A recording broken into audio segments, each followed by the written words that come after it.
Looking at this map of modern New Mexico, if you track the surname Martinez, you'll see the data points multiply across the state, especially here in the north. It is one of the most prominent names in the region today. When tracing the roots of a family tree this massive, historians naturally look backward to the 1690s. That's the era of the Spanish Reconquest and the most logical place to search for a founding father. On paper, there is an incredibly obvious candidate, Don Felix Martinez. He was a highly decorated military leader and a politician who held some of the absolute highest offices in the territory. He seems like the perfect patriarch for a sprawling modern dynasty. However, the historical record reveals a distinct gap between his administrative power and his lasting personal legacy. During the Reconquest, Don Felix built an undeniable resume. He served as General Vargas's adjutant, then took charge as a presidio commander. Later, he commanded the cavalry and eventually became the acting governor. Yet, despite all that local influence, the primary sources are remarkably blunt about his personal life. The text states exactly this: there is no evidence of his having had a family in New Mexico. For an official with so much regional authority, his personal lineage simply hits a dead end. The line stops entirely with him. If the most influential Martinez in early New Mexico left behind no children, it raises a glaring question. Who was he really serving out there on the frontier? And where did the rest of this enormous family population come from? The answer starts in Galicia, Spain.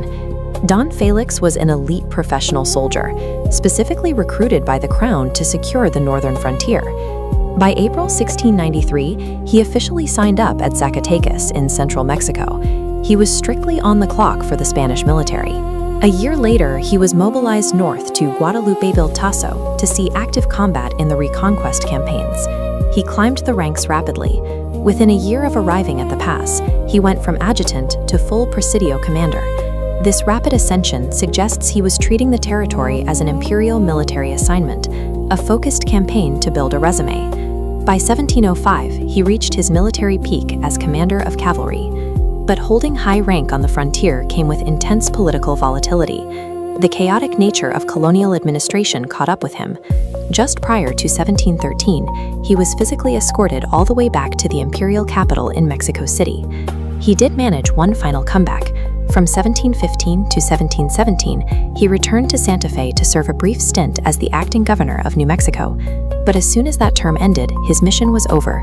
He packed up and left a territory completely. Don Felix represents a specific archetype, the transient colonizer.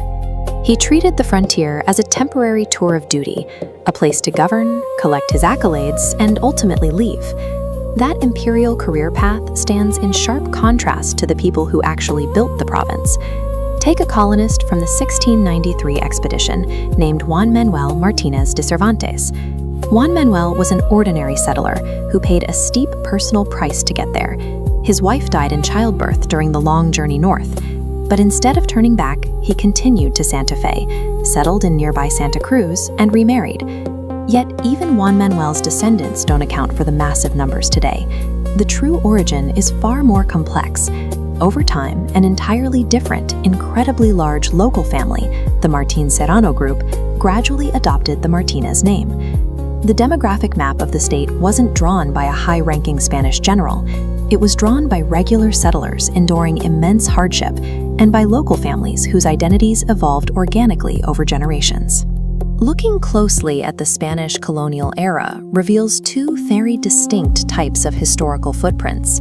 There are administrative footprints, titles, decrees, and military ranks, and there are genealogical footprints, the descendants who actually shape the local culture. Don Felix Martinez achieved the highest administrative footprint possible, but his total lack of a genealogical footprint highlights how empires actually function. The individuals who ultimately colonize and define a region are rarely the high-ranking officials dispatched to rule it. They are the everyday people who arrive, stay, and actually live in it.